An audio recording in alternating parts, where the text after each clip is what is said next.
Hello guys, pag-usapan lang natin ang breaking news. Ayon kasi sa bali-balita, nakakaloka ang layo sa realidad ng James at Catherine Bernardo love team.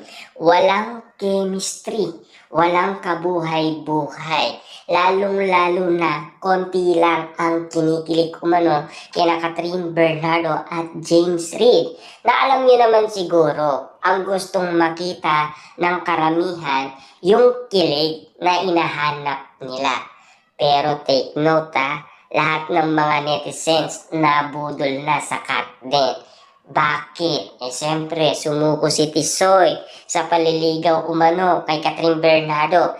Pero, after matapos nga naman kasi ang issue, umamin ang dalawa na magkaibigan lang daw sila. Yan ang turingan nila sa isa't isa. Ang tawag daw ni Catherine Bernardo kay Alden Richard, kuya. Pero bakit nung nagpo-promote sila, mahal? Mahal?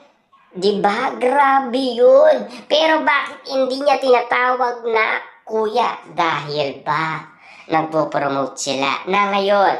Grabe, spotted na ang mga ibang issue patungkol umano kina James at Catherine Bernardo na walang kabuhay-buhay. Hindi daw bagay talaga.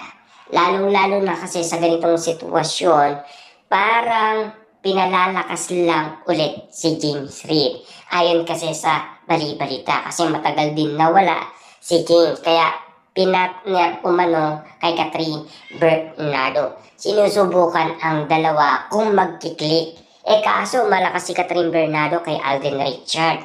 Malakas din siya kay Daniel Padilla. Yun ang inahanap umano ng karamihan. Hindi nila inahanap si James na ipartner umano kay Catherine Bernardo. Sa bagay, ang iba kinikilig naman, pero intayin na lang natin ang ratings. Kasi kung marami ang naniniwala sa kilig, marami ang manonood. Marami ang excited manood sa nasabing teleserye ni Catherine Bernardo at James Reid. Yan kasi ang inaabangan. Kaso nga lang kasi alam niyo naman dapat January pa yan.